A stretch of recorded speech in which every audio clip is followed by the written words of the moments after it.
¿Qué está pasando con las niñas, los niños y los adolescentes? ¿Qué podemos hacer desde la casa, desde la escuela o como simples ciudadanos? Para responder estas preguntas, lo invitamos a suscribirse a nuestro Mail Papás y a sumarse a nuestro canal de WhatsApp.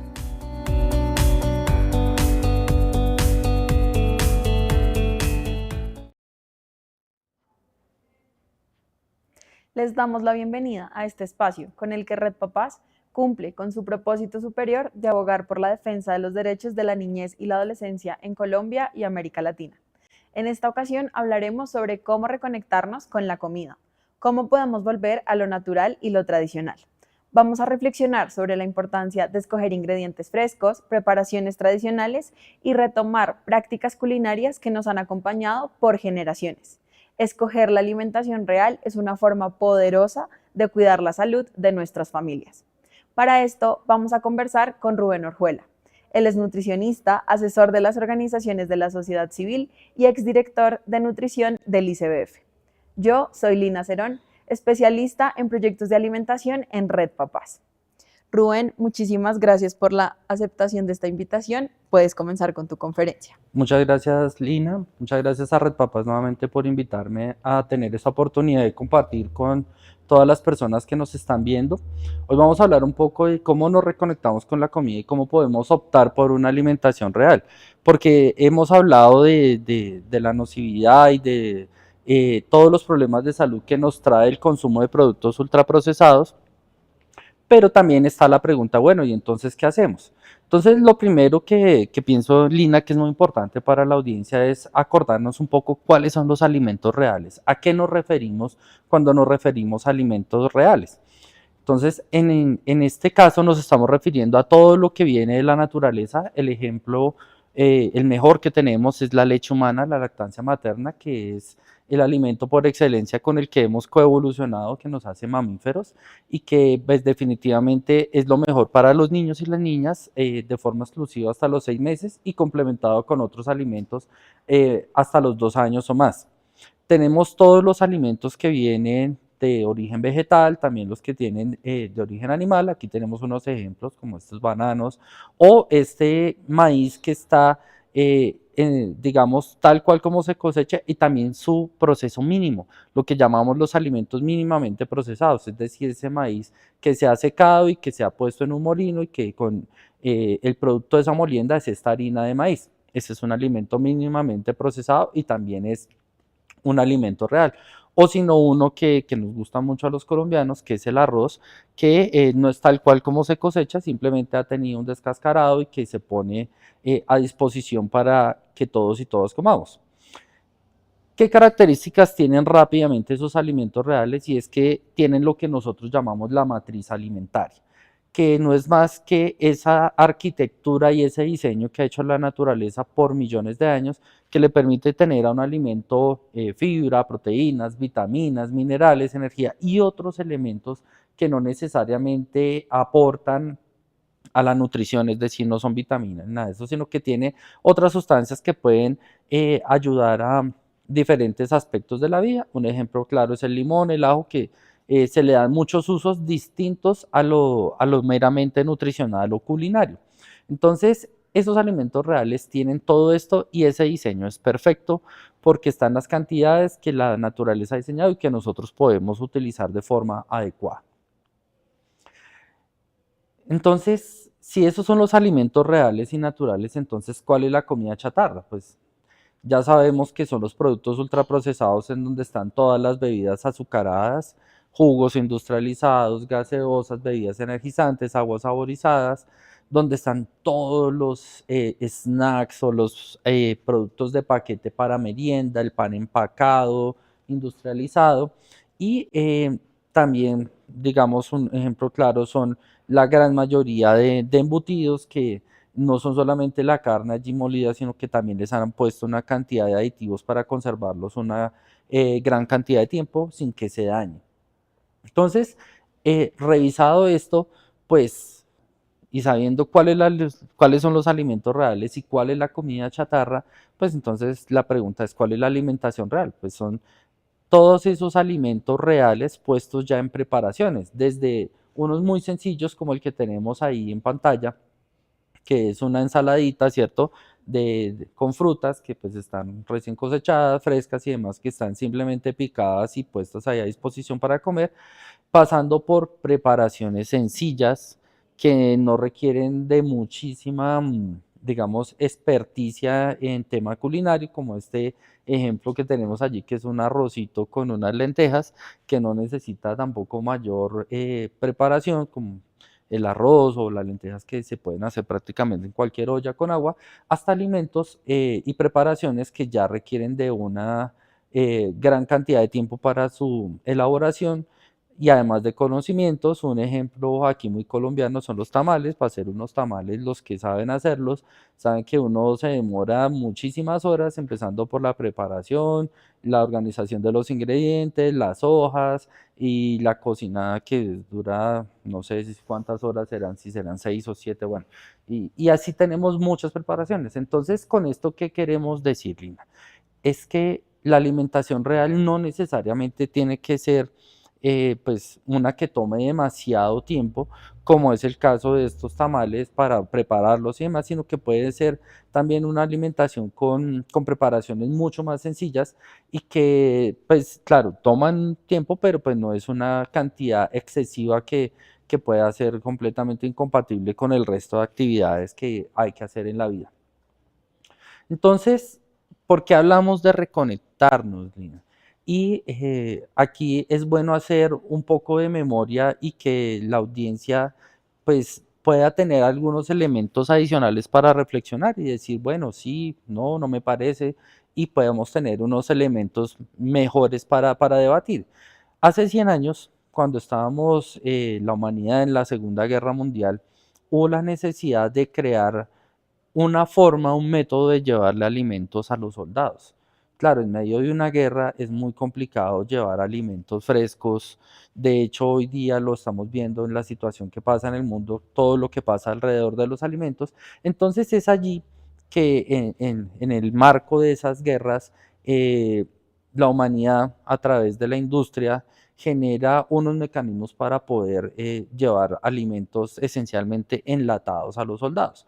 Claro, se podían cocinar, digamos, llevarlos de una forma segura y permitía una logística más fácil. Entonces allí es como el primer momento en el que empieza la industria de alimentos a explorar esa forma de tratar la comida y pues fue a través de la guerra. Entonces esta idea quedó, ¿cierto? La guerra terminó, pero desde hace más o menos 60 años empezó el boom de los ultraprocesados, porque pues la industria no quedó allí quieta, estática, no, ellos siguieron trabajando y encontraron que ese procesamiento de alimentos podía generar unos rendimientos económicos bastante interesantes y que tenía unas posibilidades de logística que les permitía llevar esa comida fácilmente a muchas partes del mundo. Ya lo habían ensayado durante la guerra. Entonces es cuando empieza ese boom de los ultraprocesados que tiene su pico en los años 80. ¿Por qué en los años 80? Porque en los años 80, digamos que se populariza aún más el uso de la televisión. Ya venía la televisión funcionando, pero ya muchos hogares, incluso de bajos recursos, tienen televisor. Entonces, con la ayuda de la televisión y de la radio, la industria alimentaria, la industria de los productos ultraprocesados, tiene una oportunidad de empezar a llegar muchísimo más fuerte a cada familia, contándoles que sus productos, los productos ultraprocesados, eran más fáciles de tener en la casa, le facilitaban la vida, ahorraban tiempo, adicionalmente que les daban un estatus.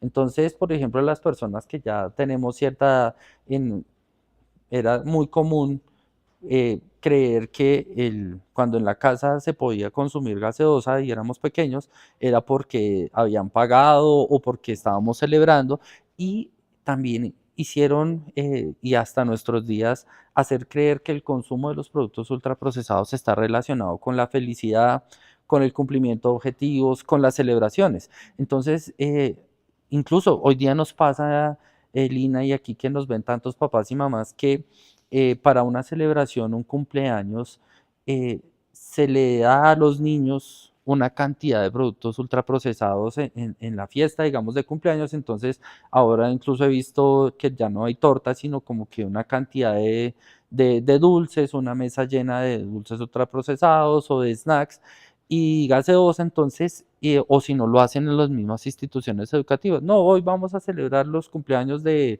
todos los que cumplieron durante este mes, entonces llevan una gaseosa y bueno, en fin, o cualquier otro producto ultraprocesado, y eso lleva un mensaje que se va quedando en el subconsciente, y es que comer el ultraprocesado está relacionado con la felicidad, está relacionado con los momentos felices, con los momentos de compartir, es cuando papá y mamá están más contentos, es cuando estoy con mis amigos. Entonces, eso tiene un mensaje fuerte, y aquí para que lo vayamos analizando. Qué bueno sería que las celebraciones no fueran con ultraprocesado, pero aquí me estoy adelantando un poco. Entonces, esa oportunidad que tuvo la industria con la radio y la televisión, pues fue generando digamos, una cultura que hasta nuestros días pues vamos viendo las consecuencias, y que empezó a posicionar estos productos como ya los veíamos, las bebidas azucaradas, los snacks, los embutidos, los paquetes empacados, perdón, los panes empacados, o incluso eh, a posicionar alimentos que no son propios de nuestra cultura alimentaria. Por ejemplo, no es propio de la cultura alimentaria nuestra consumir cereales de desayuno, pero nos los fueron posicionando, y hoy día muchas personas jóvenes, adultas y niños desayunan con esta clase de productos, consumen un cereal de desayuno, porque eso fue lo que han ido aprendiendo y lo que han ido inculcando. Entonces, hasta el punto de que, y también, bueno, ha pasado, que en el caso de las mujeres y de los niños pequeños, pues también otro producto ultraprocesado, que es la fórmula infantil comercial, se posicionó como incluso mejor que la leche materna, que la leche humana. Y hasta nuestros días han hecho creer a las mujeres que un producto de estos es superior a su propia leche, que esto sí llena a los niños y las niñas, que sí les da saciedad, que les permite trabajar, o que les permite ahorrar tiempo, o que sí les alimenta. Entonces, esto es para que reflexionemos cómo a través de la publicidad, a través de todas las estrategias de mercadeo, de comercialización, lo que han ido es desconectándonos de eso que es tan natural. Y volvemos aquí, o sea, empezamos con la foto de la lactancia materna, y volvemos a este punto y decir, ¿por qué desconectarnos de algo tan natural con lo que la humanidad evolucionó y ha llegado a ser lo que es, para creer que un producto que tiene 150 años, que este es el producto ultraprocesado más antiguo que hay en la humanidad, pues podamos creer que es mejor y que nos va a hacer evolucionar como especie o algo así? Y al punto de que, pues, eso no va solo, ¿no? O sea, una fórmula infantil comercial va atada a productos para bebés cuando los bebés llegan a los 6 meses y empiezan la alimentación complementaria. Entonces, esta es la forma en que se desconecta. Entonces, un bebé que desafortunadamente ha empezado su vida con una fórmula infantil comercial que tiene algunos aditivos que generan un cambio en las sensaciones del sabor, en el dulce de los niños y las niñas. Esos niños y niñas que consumen fórmulas infantiles reciben mucho más fácil un cereal infantil cuando llegan a los 6 meses, que un brócoli, que un aguacate, que la cebolla. Entonces, y eso lo hemos visto los que trabajamos con niños pequeños, que los niños y niñas que por el contrario han tenido la oportunidad de ser amamantados exclusivamente de los primeros 6 meses de vida, cuando empiezan la alimentación complementaria reciben prácticamente de todo, muy pocos alimentos rechazan, todo lo comen, lo disfrutan. Entonces ahí es donde vemos cómo sí se ha logrado esa desconexión. Entonces, cuando nos ponemos a pensar en la desconexión, Lina, y aquí con la audiencia que tenemos, yo los invito a que pensemos con los jóvenes que nos rodean, qué tanto saben los jóvenes, niños, niñas, adolescentes, de los alimentos reales. ¿realmente saben de dónde vienen? Los niños y niñas, especialmente en las áreas urbanas, conocen de dónde viene la comida. Algunas veces he escuchado de niños y niñas que piensan que la leche viene de la bolsa, cuando pues viene de algún animal. Entonces, ¿saben cómo se consumen? ¿Cuántos niños y niñas que los rodean o adolescentes jóvenes saben cómo se consumen unos cuyos, saben cómo se consumen eh, no sé, algunos plátanos que existen en nuestro país, saben cómo se prepara una carne? Bueno, ¿qué sabor tienen? ¿Cómo se preparan? ¿Cómo hago yo para preparar un brócoli? ¿Cómo hago yo para preparar una berenjena? ¿De qué forma queda mejor una sidra o papa pobre que a veces llaman? Entonces, eso nos lleva a pensar en que posiblemente estamos desconectados, y aquí hay otro elemento de reflexión, Lina, y es que este es un gráfico que lleva muchos años y que fue una investigación que hicieron, en donde se dieron cuenta que el 80% del mercado de alimentos está controlado en el mundo por unas pocas transnacionales que ahí están. Y que realmente han logrado que tengamos como humanidad una alimentación muy globalizada. Entonces, las personas que han tenido la oportunidad de salir del país, a conocer otros países, de pronto han visto que la misma galleta que venden acá la venden en América del Norte, la venden en Europa, la venden en África o en Asia, donde hayan podido estar, o aquí en los mismos países de Sudamérica, que todos son los mismos productos, que en todas partes son los mismos sabores. Incluso hay publicaciones, especialmente de la sociedad civil, que dice que nos han limitado casi que a 25 o 30 sabores nada más, cuando la diversidad nos permite tener muchísimos sabores. Entonces las personas solo saben reconocer unos poquitos, ¿cierto? Entonces uno mira y de pronto ve que todas las galletas son de fresa o de vainilla, como que no hay una galleta de gulupa, ¿cierto? No. Y así igualito las encuentras en todas las partes del mundo. Entonces, eso ha llevado a que no solamente se afecte, digamos, el paladar de las personas, sino que eso va atado a otras consecuencias. Cuando tú dejas de consumir un alimento porque no lo conoces, sencillamente en tu casa no saben que existe, tú tampoco sabes, pues tú no lo demandas. Al no generar esa demanda, pues sencillamente el que vive de producir alimentos y venderlos, pues no lo vuelve a producir, porque sencillamente no va a obtener ninguna ganancia. Entonces este es el caso de este bananito, que es el banano maritú, que es un banano como fucsia, como rosadito, que está en vía de extinción, que es un banano colombiano, y que muy pocas personas lo conocen. Entonces aquí la pregunta es: ¿cuánta gente conoce este banano? ¿Cuánta gente ha podido probar un banano maritú? Y posiblemente, no sé si encontremos en el chat alguien que lo conozca y lo haya probado, y porque está en vía de extinción. Entonces, si tú vas al Fruver o al supermercado y solo sabes de una clase de banano, pues tú pides esa. Si tú solo sabes de una clase de plátano, pides esa. Entonces no sabes que existen otros, y definitivamente eso los empieza a hacer que se extingan. O si no, este fruto, que es muy de aquí de Cundinamarca y algunas otras partes de Colombia, que es la pomarrosa, que huele delicioso, que sabe también muy rico, y que personalmente yo hace muchísimos años no he vuelto a ver ni he tenido la oportunidad de probar. Sí la conozco, sí la he probado. De hecho, me gustaba mucho cuando salía a algunas partes, algunas fincas aquí en Cundinamarca, cuando era más joven o pequeño, y yo creo que ya muchas personas ni siquiera saben qué es esto. Incluso ya nos pasa con un alimento tan colombiano como es la guayaba, y es esta, la guayaba blanca. ¿Cuántas personas hace tiempo o hace cuánto no consumen una guayaba blanca? No la rosada, la blanca, la que es más dulcecita, bueno, a mi gusto es más rica. ¿Cuántas personas conocen la guayaba blanca, la consumen, tienen la oportunidad? ¿Cuántas personas la ven seguido en el sitio donde acuden a hacer su mercado?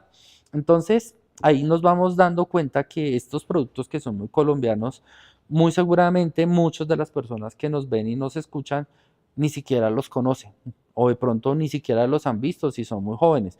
Entonces, así nos vamos dando cuenta que nos desconectamos de esto que es nuestro, nos desconectamos de esta parte de la alimentación que hace parte de nuestra cultura alimentaria, de nuestra diversidad y pues bueno, nos invita a la reflexión realmente de lo que estamos hablando hoy. ¿Estamos conectados con la comida real o estamos desconectados? Entonces, ¿qué es lo que pasa con esa desconexión? Y aquí vale la pena hacer un recorderis de lo que sucede cuando nosotros estamos consumiendo comida que no es real, cuando consumimos con frecuencia o habitualmente la comida chatarra, y es todos los problemas de salud. El problema más común es la obesidad. Sabemos que hay un problema grave de obesidad en nuestro país. Ya hace tiempos no tenemos una nueva encuesta de situación nutricional. Sin embargo, sabemos que 1 de cada 2 colombianos adultos tiene exceso de peso, que 1 de cada 4 niños o niñas tiene exceso de peso y que la obesidad está relacionada con otros problemas de salud muy importantes como la diabetes, la hipertensión, las enfermedades cardiovasculares, las muertes tempranas. Pero también hay otro problema que no hablamos a veces tanto como en relación al consumo de la comida chatarra y es la desnutrición, especialmente en los niños y niñas pequeños, porque el niño o niña pequeño que ha habido esa desconexión con la lactancia materna, que ya no le están dando leche materna, que tiene menos de 6 meses o incluso más, y le empiezan a dar una fórmula infantil que además son costosas, porque las fórmulas son costosas y poder sostener a un bebé a punta de fórmula infantil requiere de un esfuerzo económico bien importante, pues esos niños y niñas que terminan consumiendo muy poco realmente de la fórmula, terminan consumiendo o le terminan dando algunos alimentos que pueden ser inadecuados según la edad. Por ejemplo, vemos en nuestro país desafortunadamente que aún tenemos muertes de niños por desnutrición. Muchos de esos niños mueren porque la alimentación, primero ya no está la lactancia materna, segundo está basada en preparaciones a base de agua de arroz, o agua de plátano y pues terminan en desnutrición y desafortunadamente en muerte. La diabetes, que ya lo habíamos mencionado, que es un problema grave que cada vez más se tiene en nuestro país y que ahora se está presentando mucho en niños y niñas. ¿Por qué? Porque empiezan a consumir productos ultraprocesados desde el inicio de la vida y encontramos que las diabetes que se veían antes en personas mayores, la diabetes tipo 2, ahora se encuentra en niños y niñas. Ya hay muchos niños y niñas que tienen diabetes, que tienen este problema desde temprana edad y que definitivamente requiere de una atención ya para toda la vida. Va a ser muy difícil que superen la diabetes. Problemas de hipertensión arterial. Recordar que de las 10 primeras causas de muerte en Colombia, 5 están relacionadas con inadecuados hábitos alimentarios. La hipertensión arterial trae problemas gravísimos a los riñones, ¿cierto? Problemas gravísimos que pueden llevar a la muerte a las personas. Las enfermedades intestinales, bien sea o desde la fórmula infantil preparada con agua de pronto que no sea potable o la propia fórmula infantil que no es estéril, hasta problemas como digamos, la disbiosis intestinal, o digamos afectación a la flora intestinal. Tenemos problemas como el colon irritable, bueno, y una cantidad de afectaciones a todo el sistema gastrointestinal que definitivamente le hacen la vida muy difícil a las personas. Tenemos, por supuesto, todo lo que tiene que ver con el cáncer. Cada vez más salen estudios libres de conflictos de interés que muestran que muchos de los aditivos que se utilizan para la elaboración de esos productos ultraprocesados están relacionados con cáncer y bueno, y pues ya a eso le sumamos la contaminación ambiental, pues bueno, ahí vamos a ver que está toda la relación. Y esto es en temas de salud. También tenemos unas pérdidas ambientales y sociales. Entonces, como lo veíamos con los ejemplos que les ponía de algunos alimentos que ya se ven muy poco, eh, pues eso nos lleva a que se pierda la biodiversidad del país por extinción de especies criollas y nativas. Entonces, un alimento que se deja de consumir, que se deja de cultivar, pues sencillamente queda extinto, desaparece, ya no va a ser parte de la biodiversidad y pues los que conocen de biología y de los ecosistemas, pues también muy seguramente sabrán que muchas de esas especies también controlan algunas plagas, ¿no? Y que al no estar, pues las plagas ganan o toman ventaja en los cultivos y demás. Bueno, es un desastre ambiental también. Y la pérdida de la cultura alimentaria, de platos típicos. Vean, las industrias de alimentos, ellos tienen una finalidad y es, pues como su nombre lo dice, pues producir y generar unas ganancias porque son negocios que son negocios completamente legales, lícitos y cuyo propósito pues no es necesariamente preservar la cultura alimentaria o la salud pública. El propósito de un negocio es generar unas ganancias, unos dividendos y es un propósito completamente legal y no podemos pensar que sea otro el propósito. El propósito de salvaguardar la salud pública lo tiene el Estado, lo tienen las organizaciones de la sociedad civil. Entonces, por eso es necesario que haya ese balance y pues si en la cultura alimentaria o más bien, si digamos el público acepta mundialmente que el sabor a fresa es riquísimo, pues la industria produce cosas con sabor a fresa y no con sabor a cubio ni con sabor a sidra, ni con sabor a pomarrosa, porque pues, les va mejor con la fresa. Entonces, para que, como hablábamos desde el comienzo de esta presentación, tengamos un espacio de reflexión y podamos ver por qué nos desconectamos y por qué esta influencia de la publicidad y de los productos ultraprocesados nos separa de la cultura alimentaria. Y esa separación, como ya lo habíamos mencionado antes, nos lleva a una estandarización de la alimentación. En todas partes se termina comiendo lo mismo. Entonces, y eso pues le quita el alma a la alimentación, le quita el alma y lo chévere a poder disfrutar de tantas cosas deliciosas que hay alrededor del mundo y por supuesto en nuestro propio país, que es tan biodiverso y que pues nos genera tanta felicidad, ¿no? Entonces, por ejemplo, a mí me fascina ir a la costa y comer en Yucao, o poder ir al Pacífico y consumir todo lo del mar y demás. Y así en todas partes, pero cada vez más es más difícil porque se utilizan, o a veces la gente pensando en algún, eh, digamos, en satisfacer al turista, digamos, por los que hacemos turismo por el país, pues terminan haciendo cosas que son iguales en todas partes y ya deja de ser, digamos, se pierde la magia.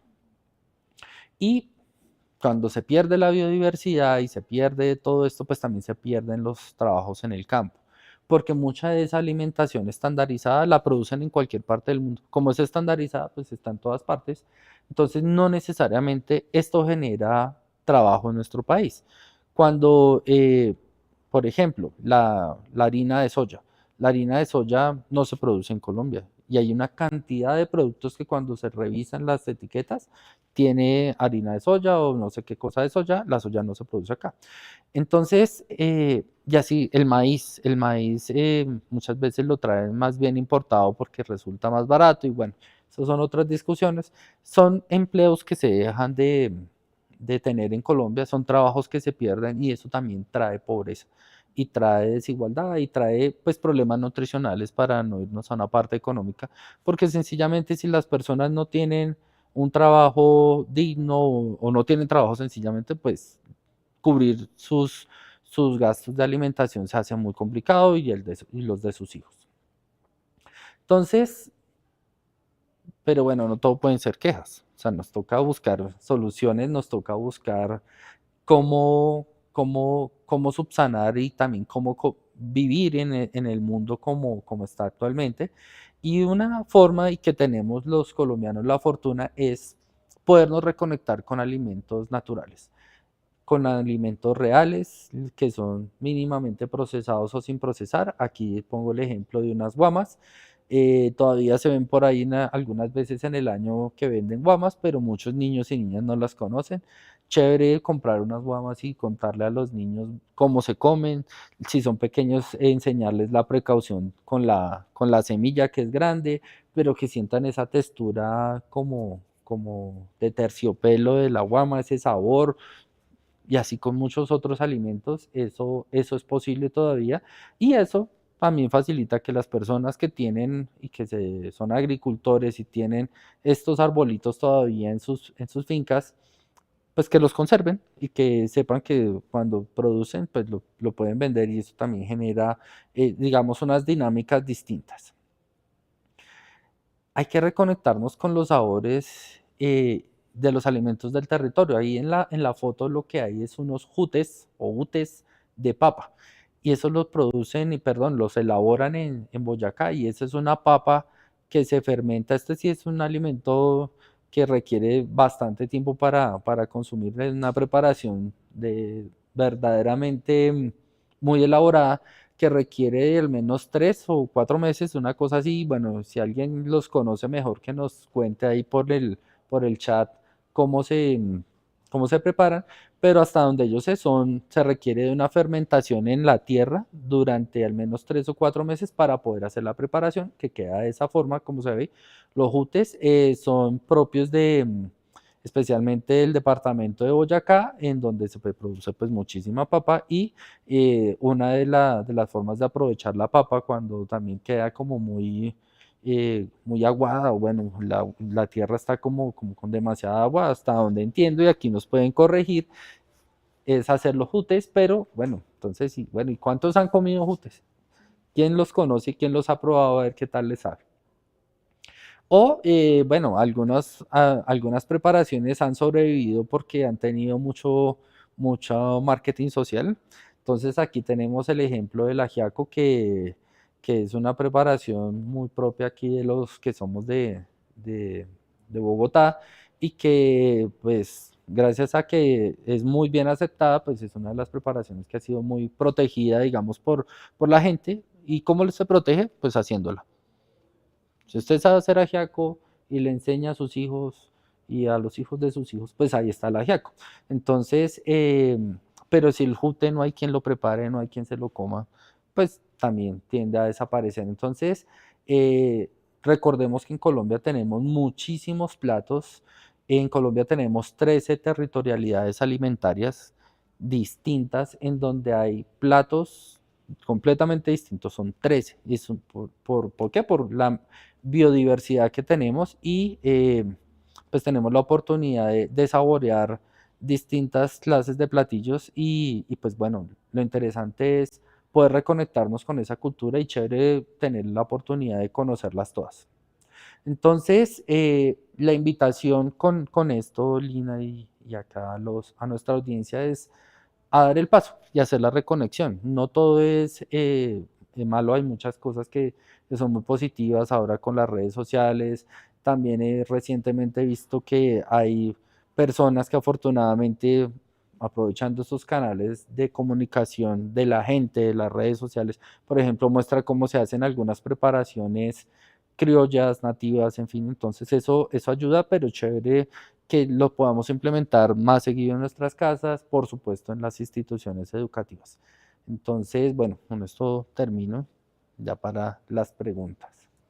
Listo, Rubén. No, pues muchas gracias. Este tema siempre creo que resulta supremamente apasionante y hay muchas cosas por reflexionar. Tenemos unas preguntas del público para que les demos respuesta. Entonces, la primera dice, hay que comer orgánico por el tema de los pesticidas y este tipo de comida suele ser muy costosa. ¿Cómo podríamos abordar este tema? Bueno, eh, la alimentación a mí me parece que, y esto igual puede ser un motivo de una conversación más larga, tiene que darse por pasos, ¿cierto? Primero, qué bueno reconocer qué es la comida chatarra. Segundo, decir, bueno, voy a buscar una alimentación más natural. Y claro, la persona que nos escribe tiene toda la razón. Desafortunadamente en el campo también se produce con mucho agroquímico que también resulta nocivo, pero créanme que el producto ultraprocesado tiene ese producto con agroquímicos, y encima le agregan los aditivos, entonces es mucho peor. Entonces, la idea es ir dando pasos. Ahora, la alimentación orgánica en varias partes han tratado de venderla como extremadamente cara. Sin embargo, existen iniciativas aquí en Colombia de mercados agroecológicos que venden alimentos limpios y que adicionalmente tienen, digamos, una cultura y un principio de comercio justo. Claro, a veces resulta un poco más costoso, pero no excesivamente como en algunos supermercados o algunas cadenas que le ponen el rótulo de orgánico o el sello incluso de orgánico, y eso ya genera un sobrecosto increíble. Entonces, pienso que en la medida en que la gente va demandando, como hablábamos hace un rato con el bananito, en la medida en que las personas van demandando a la agricultura más limpia o productos más limpios, pues la industria y las personas que viven de esto se van adaptando y van produciendo cada vez más y se va encontrando más barato. Es un paso que hay que dar. Claro, implica algunas dificultades como buscar el mercado agroecológico en muchas ciudades del país para las personas de la ciudad, de las ciudades. Hay mercados agroecológicos, hay que indagar un poquito y muy seguramente los van a encontrar que están o semanales o quincenales, algunos mensuales, pero sí hay formas de acceder a esos mercados que tienen esa cultura del comercio justo y bueno, hay que ir dando el paso. Perfecto. La siguiente pregunta. ¿Cómo manejar que niñas y niños se sientan mal llevando huevito con arepa en sus onces cuando sus amigos llevan paquetes y gaseosa? Esa es una pregunta bien difícil porque es una situación que es recurrente en los colegios y es el niño o la niña que de pronto tiene sus familiares, sus papás muy comprometidos con la alimentación sana y pero el resto de niños no. Entonces, pues claro, primero hay que explicarle al niño o la niña qué es lo mejor, pero lo ideal sería que el niño o la niña no tuviera que sufrir esa situación en el colegio y que más bien los colegios se unan al trabajo que hace, por ejemplo, Red Papás, promoviendo todos los ambientes escolares saludables y que esos otros niños pues también lleven comida sana. Es lo más fácil. Porque, claro, esa presión social que tienen los niños y las niñas es difícil de sobrellevar y pues bueno, cuando no se ha podido generar ese ambiente alimentario saludable en el colegio, hay que explicarle a los niños, no hay que perder digamos, la esperanza, ni hay que desfallecer, porque eso les va a hacer muchísimo bien. Y definitivamente ir trabajando con el colegio. A esos padres y madres les toca trabajar en el colegio, pero de una forma, digamos, asertiva para tener apoyo en el colegio y empezar a cambiar cosas. Es un trabajo que hay que hacer, que es necesario y que definitivamente pues, requiere de esfuerzo, de dedicación y también de tener constancia. Listo. La siguiente. ¿Hay que evitar el gluten en la alimentación de niñas y niños? Bueno, el tema del gluten ha sido algo que se ha hablado recurrentemente y realmente no todas las personas requieren una restricción del gluten. Hay unas dietas muy específicas o unos regímenes de alimentación muy específicos para personas que tienen problemas de salud muy específicos. Entonces, por ejemplo, si una persona tiene una enfermedad que es muy poco común en Colombia, que es la enfermedad celíaca, definitivamente no puede consumir el gluten porque consume el gluten y puede ponerse incluso en riesgo su vida. Pero el resto de la gente puede comer gluten. De pronto algún niño o niña que esté en algún tratamiento de algún desorden neurológico, también es posible que requiera una alimentación libre de gluten. Pero son casos muy especiales. No toda la gente necesita restringir el gluten de su vida, de su alimentación, porque además es muy difícil acá en nuestro país. Muchos alimentos tienen gluten. Entonces, mi sugerencia es tratar de revisar en el caso particular de cada uno, si realmente requiere hacer una restricción al gluten. Si no es así, pues no lo hagan. Y si definitivamente necesitan restringir el gluten, entonces busquen alimentos reales que no tengan gluten, ¿cierto? Entonces, la avena, ¿cierto? O el arroz, que son, normalmente pues no les afectaría la salud, pero que sean alimentos frescos, naturales, reales. Porque hay una cosa, Alina, muchas personas cuando tienen estas restricciones, entonces se encuentran un producto ultraprocesado que dice libre de gluten y piensan que han encontrado la salvación y resulta que pueden terminar consumiendo algo muchísimo peor que un producto natural con gluten. Entonces, a mí para hacer esa reflexión. Perfecto. Y la última pregunta, Rubén. ¿Cómo podemos desacostumbrar a niñas, niños y adolescentes que comen cotidianamente ultraprocesados? ¿Cómo podemos empezar a hacer este cambio? Bueno, este es un cambio que mi consejo es que sea progresivo. Hay personas que sí son muy radicales y lo logran, pero a veces es complicado. Debo reconocer que en mi caso personal yo también consumí ultraprocesados porque digamos que este conocimiento lo he venido adquiriendo con los años y con el trabajo y con la investigación, y cuando me di cuenta también consumía algunos ultraprocesados. Entonces el cambio se puede hacer gradual, como fue mi caso. Yo fui quitando productos, es decir, bueno, a mí no me hace falta tal galleta que de pronto consumía, bueno, ya no la vuelvo a comprar. A mí no me hace falta tal yogur, bueno, ya no lo dejé de comprar. Y empezar a reemplazarlos por alimentos, o sea, el sustituto natural. Entonces me explico, por ejemplo, si a usted le gusta un pan empacado de una marca X, usted de pronto va a una panadería y consigue un pan fresco y le gusta igual o más. Entonces ahí ya hizo ese cambio. Resulta que a usted le gusta el yogur X o Y. Entonces usted puede empezar a hacerlo en su casa. Consigue, hace el kefir, o de pronto encuentra en el mercado que hay algunos yogures que no son ultraprocesados, solamente tiene la leche, los bacilos con los que se produce el yogur y azúcar, o incluso mejor, sin azúcar. Entonces, y lo prueba y dice, me sabe un poco distinto, pero lo puedo tolerar y lo va a cambiar. Esos cambios pueden hacerse paulatinamente, pero hay que hacerlos. Y paulatinamente no de años, ¿no? Es decir, de aquí a 30 años ya no, ponerse unas metas mucho más reales y que realmente le puedan, pues sí hacer el cambio, pero que pues, no sea tampoco un tiempo excesivo haciendo el cambio de la alimentación. Eso se puede también con los niños, las niñas, los jóvenes, los adolescentes, porque se acostumbrando. En la medida en que el paladar se va digamos, limpiando o que se va desintoxicando, es más fácil empezar a recibir alimentos reales y naturales. Aquí yo voy a hacer una confesión. A mí, mejor dicho, prácticamente en toda mi vida nunca me gustaron los cubios.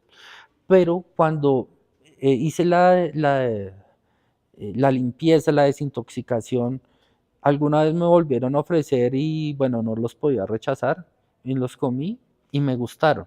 Entonces ahí entendí que mi paladar estaba desintoxicado y que ya estaba preparado para recibir algunos sabores muy de la tierra, muy propios y que no hacen parte de esos sabores estandarizados y que ya los podía consumir bien y pues la verdad ahora los disfruto. Y nunca pensé que pudiera disfrutar, por ejemplo, ese alimento. Entonces, ya así nos puede pasar a muchos. Entonces, la invitación es a que en realidad todo lo podemos hacer, pero hay que ponerse unas metas que sean cumplibles. Totalmente, lo que tú dices es un proceso y lo importante es comenzar. Bueno, muchísimas gracias Rubén y a todos ustedes por acompañarnos en este evento desde las diversas regiones de Colombia.